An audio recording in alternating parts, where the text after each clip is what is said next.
Welcome back, and welcome to something a little bit different. On Sunday the 4th, we got our first look at NLT's new game, Symphony of the Serpent. After the trailer dropped, I got the chance to sit down with NLT in his Discord with a live audience to discuss the main changes coming to Symphony of the Serpent. We ended up talking for nearly 2 hours about many different topics, including Patreon and the adult gaming industry as a whole. Here is a little segment of that conversation, and I hope you enjoy. Will the story be more lighthearted or darker, and will there be any deaths like in TGO? It's probably going to be roughly the same as the previous titles. I guess Lust Epidemic was a little darker. I mean, all the games basically have a lot of comedic aspects. And Symphony of the Serpent, we're kind of planning to have a lot of comedic aspects to it, a lot of funny characters. So from that perspective, it'll be lighthearted. The overall concept of there being a war between heaven and hell, obviously a lot of opportunity for some dark stuff. There's definitely gonna be deaths in the game, for sure. So, yeah, I wouldn't say it's a dark game. It's definitely a lighthearted game with comedy aspects and dark aspects. So, if what you've gotten from Treasure of Nadia and the Genesis Order is gonna be very similar to I think what you'll see in Symphony of the Serpent. So we got Lost in Dead was a murder mystery. Treasure of Nadia was an adventure game, I think is what I'd call it. And then Indiana Jones. Yeah, Yeah. I didn't want to say Indiana Jones, but yeah, Indiana Jones, Lara Croft, and then the Genesis Order's a crime detective sort of thing. Yeah. So Symphony of the Serpent kind of goes back to TGO to some degree, where you've got some Indiana Jones style stuff going on in there, but there's also going to be kind of a political drama going on, because there's from anyone who's played the Genesis Order and kind of picked up on the hints, something has happened in the world that has very much changed the way things operate, and as you can imagine, a lot of people will be trying to get power in this new world. There's gonna be a lot of different sides, and so there's gonna be a lot of drama happening.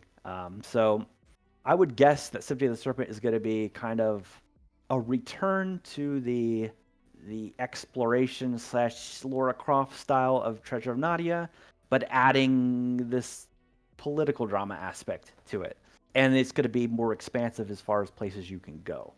With the Genesis Order, you could go to Hell.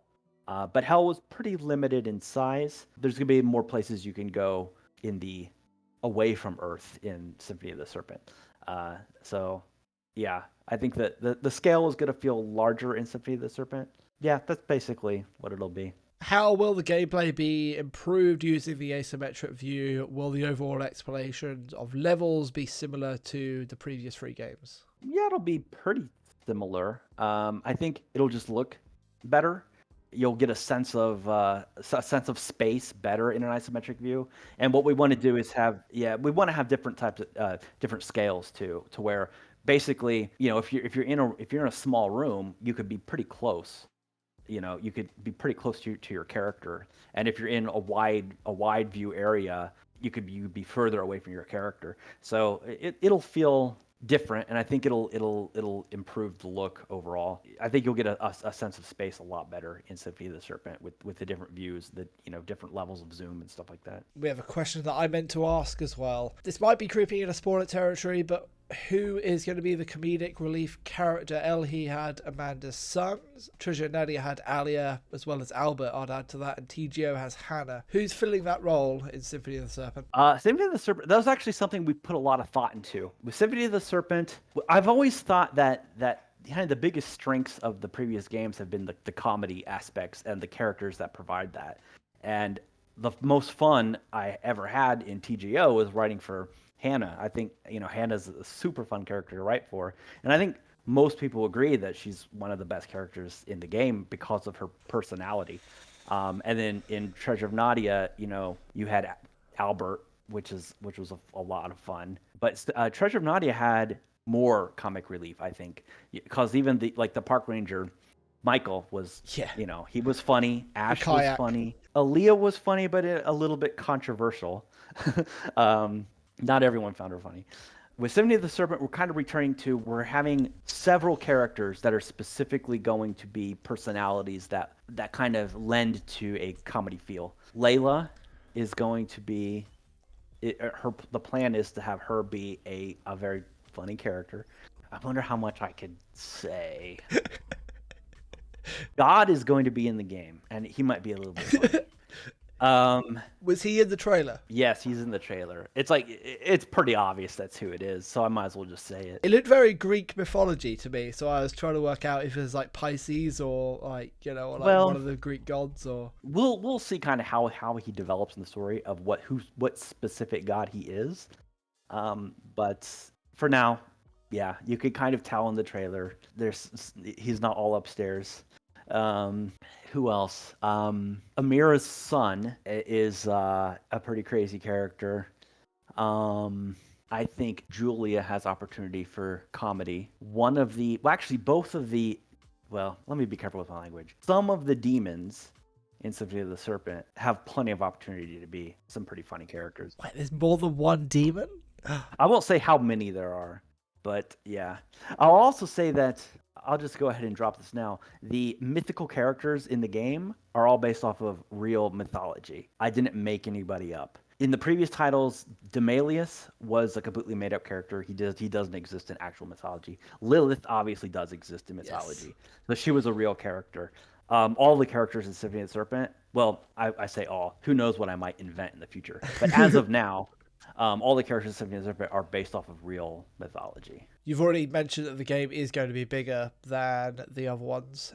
What's the one like revolutionary change that people are going to be like, wow, this is an upgrade? I think the voice scenes. I think getting consistent voice cutscenes will allow you to connect with the world a lot easier. I think that's going to be the biggest change. And that's basically, I've always wanted to do that, but it's so difficult. It's not difficult for me to make the animations and stuff.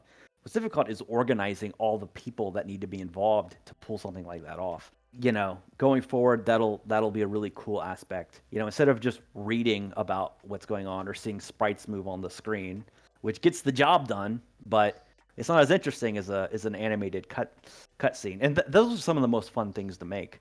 Like early on in the Genesis Order, when I'm creating the the scenes that kind of fill in the backstory for people who haven't played the previous titles, like the voice cut scenes with like Chloe's flashback to her past with Madeline and Father Parker, and Tasha talking about Demalius, like his soul transferring bodies, and then we're visually showing that on the screen. She's not just talking, you're not just reading a wall of text, you're seeing it happen. Those are the most fun things to make. And I'm looking forward to doing that a lot more. And it'll be so great having somebody helping with that, where I say, okay, this is what I want to do. And then a few days later, I have all the voice files I need to pull that off. That'll be fun. Is it possible to have a DLC for previous games? Have you ever thought about that? Adding extra content? Well, I've never been a really big DLC guy. I figured if you make the content, just put it in the game. And so like all the bonus content that's been made for Treasure of Nadia, well, Last Epidemic, Treasure of Nadia, and now the Genesis Order, all that content's going to just be put into the game as one big download. I don't know much about DLC. I guess technically I could offer it as a DLC, like for $2 or something. But in my mind, I'm like, just it already exists. Just put it in the game. I think like as a free DLC, I thought when I finally do the upscaling patch, that would be like a free DLC, because not everyone might want that. So that would be like offered as a free DLC. I've never thought about any type of paid DLC though. Perhaps something could happen in the future. I think anything I develop though will just go into the game for free. If I'm paying a third party to develop something for the game, I might offset that cost with paid DLC. There's no plan for that though, but it could change. We don't have a release date, do we? I have been very careful not to give a release date because I want to maintain my record of never missing a release date. But as of right now, I will say that if everything goes perfectly, it would be released April 15th.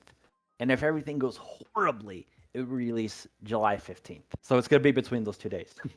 It just depends on a whole lot of factors. Yeah. So it's got a lot of different things to test ahead of time. Yeah, I think once I've tested the engine, once I can see the light at the end of the tunnel, and I say, okay, I know the engine's going to work. I know all the back end stuff's going to work. All the animations set up. We've got all the, we've written the first 7 chapters or whatever. Like once all that's in the can, I'll say, okay, now I know we can release on, whatever date, and then I'll give her an official release date. I would say I would be able to say when official release date is, probably early March. I'd be able to give an official release date. Thank you for listening, and I hope you enjoyed that. Stick around as I have much more to share in the future. And as always, hit like, hit subscribe, and I'll catch you in the next one. Peace out.